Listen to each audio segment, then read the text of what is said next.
دوستو، آپ لوگوں نے پیغمبر حضرت داؤد علیہ السلام کا نام تو ضرور سنا ہوگا، کیونکہ یہ اتہاس کے وہ انسان ہیں کہ جنہیں ہماری دنیا کے 3 مشہور دھرم یعنی عیسائی، مسلم اور یہودیوں میں بہت اہمیت دی جاتی ہے۔ جہاں ایک طرف مسلمان انہیں حضرت داؤد علیہ السلام کے نام سے جانتے ہیں، تو وہیں دوسری طرف عیسائی اور یہودی ڈیوڈ کے نام سے جانتے ہیں، اور تینوں ہی دھرموں کو فالو کرنے والے لوگوں کا یہ ماننا ہے کہ حضرت داؤد علیہ السلام ایک نبی تھے، جنہیں اللہ کی طرف سے ہماری دنیا میں رہنے والے انسانوں کو صحیح راستہ دکھانے کے لیے بھیجا گیا تھا۔ اور شاید یہی وجہ ہے کہ ان تینوں ہی دھرموں میں حضرت داؤد علیہ السلام کی ہسٹری کو بڑی دلچسپی کے ساتھ پڑھا جاتا ہے۔ ساتھ ہی ساتھ دوستو، آپ کو یہ بھی بتاتے چلیں کہ حضرت داؤد علیہ السلام کا ذکر تینوں ہی دھرموں کی پوتر کتابوں میں بھی پوری ڈیٹیل کے ساتھ کیا گیا ہے۔ لیکن دوستو، آج کی اس ویڈیو میں ہم آپ کو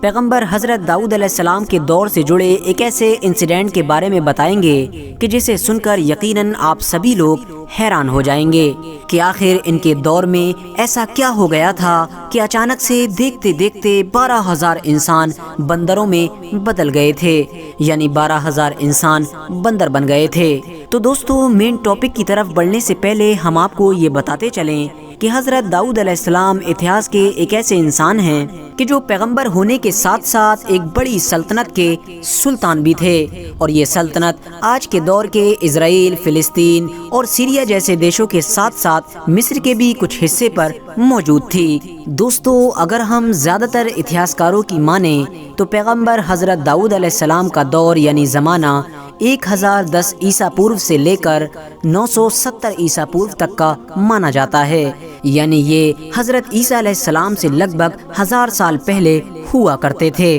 ان کی سلطنت میں ایک ندی کے کنارے پر ایلا نام کا گاؤں بھی بسا ہوا تھا، اور اس گاؤں میں رہنے والے لوگ بڑی شوق کے ساتھ مچھلیوں کا شکار کیا کرتے تھے۔ یہ لوگ شکار کرنے کے بعد نہ صرف مچھلیوں کو خود کھایا کرتے تھے بلکہ ان کو بیچا بھی کرتے تھے۔ دوستو، ویسے تو اس گاؤں کا تالاب ہر وقت ہی مچھلیوں سے بھرا رہتا تھا، لیکن سیٹرڈے یعنی ہفتے کے دن اور دنوں کے مقابلے میں زیادہ مچھلیاں آیا کرتی تھیں، اور یہی وجہ تھی کہ اس گاؤں میں سیٹرڈے یعنی ہفتے کے دن بہت زیادہ شکار کیا جاتا تھا۔ ایک دن حضرت داؤد علیہ السلام نے اس گاؤں کے لوگوں سے کہا کہ آج سے تم لوگ ہفتے یعنی سیٹرڈے کے دن مچھلیوں کا شکار نہیں کیا کرو گے، کیونکہ میرے رب نے مجھے تمہیں ایسا کرنے سے روکنے کا حکم دیا ہے۔ کیونکہ دوستو، جیسا کہ میں آپ کو پہلے بھی بتا چکا ہوں کہ حضرت داؤد علیہ السلام ایک بڑی سلطنت کے سلطان ہونے کے ساتھ ساتھ ایک پیغمبر بھی تھے، اور یہی وجہ تھی کہ وہ اپنی قوم کو صحیح راستہ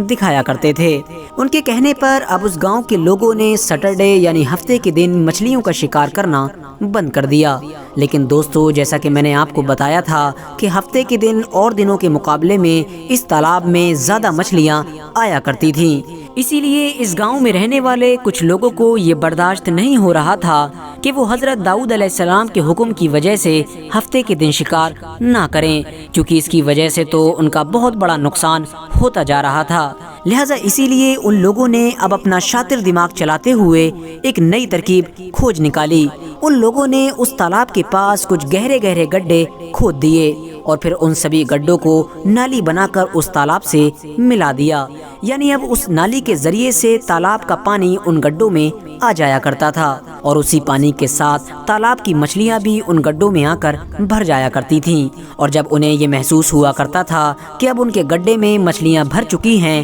تو وہ نالی کا منہ بند کر دیا کرتے تھے، اور اب اس طرح سے تالاب کا پانی تالاب میں اور گڈھے کا پانی گڈھے میں ہی رک جایا کرتا تھا، اور پھر اپنے گڈھوں میں قید ہونے والی مچھلیوں کو وہ اگلے دن یعنی سنڈے کے دن نکالا کرتے تھے۔ کیونکہ دوستو، وہ نالی والی اس ٹرک کو صرف اور صرف ہفتے کے دن ہی یوز کیا کرتے تھے، کیونکہ ان کو ہفتے کے دن شکار کرنے سے منع کیا گیا تھا، اور ایسا کرنے کے بعد وہ لوگ کہا کرتے تھے کہ ہم لوگ ہفتے کے دن شکار نہیں کرتے ہیں بلکہ ہم تو اتوار کے دن ہی شکار کرتے ہیں۔ حالانکہ دوستو، شکار کرنے کے لیے اس غلط طریقے کا استعمال اس گاؤں میں رہنے والے سبھی لوگ نہیں کیا کرتے تھے، بلکہ اس معاملے کو لے کر اس گاؤں میں 3 گروپ بن گئے تھے۔ ایک گروپ کا ماننا تھا کہ ایسا کرنا بالکل غلط ہے، کیونکہ ہفتے کے دن نالی کے ذریعے سے مچھلیوں کو گڈھے میں قید کرنا بھی ان کا شکار کرنا ہی مانا جائے گا،